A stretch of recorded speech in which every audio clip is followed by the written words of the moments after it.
मित्रों, ये मेरा सौभाग्य है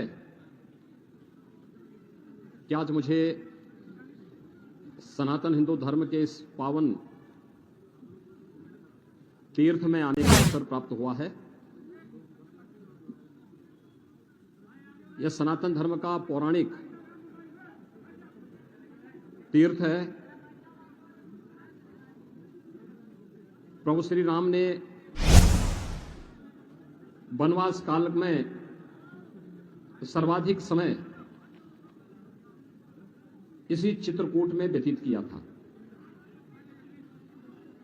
अति प्राचीन काल से ही ऋषि मुनियों ने, अनेक तपोनिष्ठ संतों ने इसी चित्रकूट धाम में रह करके अपनी आध्यात्मिक साधना को एक नई ऊंचाइयां प्रदान की थी। और आज हमारा सौभाग्य है कि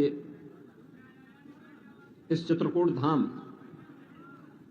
के लिए कुछ करने का सौभाग्य हमारी सरकार को, डबल इंजन की भारतीय जनता पार्टी की सरकार को पूज्य संतों के सानिध्य में प्राप्त हुआ है। आज मैं मध्याह्न में चित्रकूट धाम पहुंचा हूं। समीक्षा बैठक, जनप्रतिनिधि और पदाधिकारियों के साथ बैठक के बाद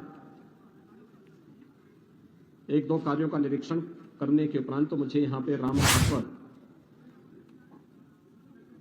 मां मंदाकिनी के सानिध्य में पूजन और दर्शन करने का सौभाग्य प्राप्त हुआ है। मुझे बताते हुए प्रसन्नता है कि चित्रकूट धाम को उसकी पौराणिक और ऐतिहासिक पहचान दिलाने के लिए हमारी सरकार पूरी तरह प्रतिबद्ध है।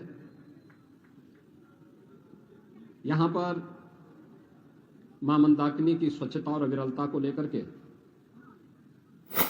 किए जाने वाले प्रयास हों या राम घाट की सुंदरीकरण को लेकर, सरकार ने पहले ही इसको लिए पैसा उपलब्ध करवा दिया है। चित्रकूट न केवल आध्यात्मिक और सांस्कृतिक विकास के नए सोपान को छुएं, बल्कि भौतिक विकास के भी अच्छे कार्य यहां पर हों। देश और दुनिया की कनेक्टिविटी अच्छी हो। एयरपोर्ट यहां पे बन के तैयार है। अभी 19 सीटर का विमान यहां पे सप्ताह में 4 दिन आता है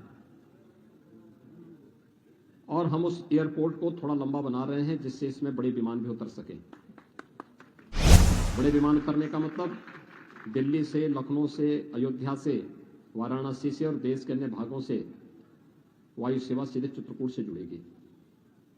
अनुमान करिए कभी भगवान राम पुष्पक विमान से आए होंगे हजारों वर्ष पहले, लंका पर विजय प्राप्त करने के उपरांत, और हजारों वर्षों के बाद अब यह अवसर आया है जब चित्रकूट वासियों को, उत्तर प्रदेश और मध्य प्रदेश वासियों को एक साथ इस ऐतिहासिक स्थल से, इस पौराणिक स्थल से वायु सेवा का आनंद भी प्राप्त होगा। यहां पर बुंदेलखंड एक्सप्रेसवे का लिंक एक्सप्रेसवे के लिए हम लोगों ने 1300 करोड़ रुपए सैंक्शन किए हैं और वह कार्य युद्ध स्तर पर चल रहा है। जमीन अधिग्रहण की कार्रवाई चल रही है।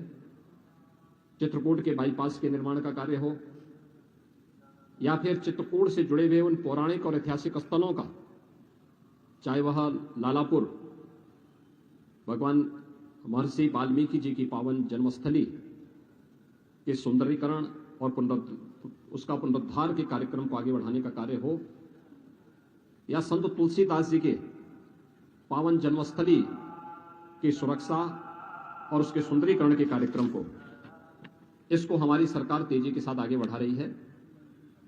यमुना नदी से तुलसीदास जी की जन्मस्थली की सुरक्षा के लिए भी पुख्ता व्यवस्था की जा रही है। मुझे बताते हुए प्रसन्नता है कि पिछले ही वर्ष हमारी सरकार ने जगतगुरु रामभद्राचार्य विश्वविद्यालय, जो जगतगुरु रामानंदाचार्य पूज्य स्वामी रामभद्राचार्य जी के द्वारा स्थापित किया गया है, उसका राजकीयकरण किया है।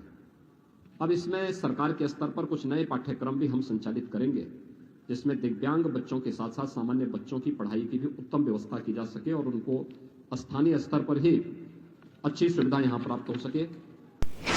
कॉरिडोर, इंडस्ट्रियल कॉरिडोर, पवित्र कामदगिरी परिक्रमा के लिए, इसके अलावा यहाँ पर आध्यात्मिक और धार्मिक पर्यटन के साथ साथ यहाँ के इको टूरिज्म के लिए एक बेहतरीन सेंटर के रूप में इसको हम विकसित कर सकें। इसके लिए रानीपुर का टाइगर रिजर्व को भी हम अच्छे ढंग से आगे बढ़ाना चाहते हैं। आज जब मैं यहाँ पे चित्रकूट आ रहा था तो मैं देख रहा था मंदाकिनी नदी में एक पुल है, सामान्य पुल है, बहुत पुराना है। मैंने उसके लिए एक नया पुल भी स्वीकृत करने की घोषणा की है कि यहाँ पे एक नया पुल बनना चाहिए जिससे चित्रकूट की कनेक्टिविटी को और बेहतर किया जा सके और यहाँ पर जिला मुख्यालय से या अन्य स्थानों से यहाँ पर आवागमन को और सुंदर बनाया जा सके। इसके अलावा यहाँ की अन्य सड़कों के कार्यों को भी हम लोगों ने प्राथमिकता के आधार पर लिया है। आज मैं खासतौर से यहाँ मां मंदाकिनी के तट पर भगवान राम ने जहाँ पर संत तुलसीदास जी को दर्शन दिया था, इस पवित्र घाट का दर्शन करने, पूजन करने के लिए आया हूँ। मुझे विश्वास है कि बहुत शीघ्र चित्रकूट को बहुत कुछ यहाँ के भौतिक विकास के लिए, आध्यात्मिक उन्नयन के लिए प्राप्त होगा। आप सबसे मिलकर के मुझे बहुत अच्छा लगा। आप सबका मैं एक बार फिर से हृदय से अभिनंदन करता हूँ।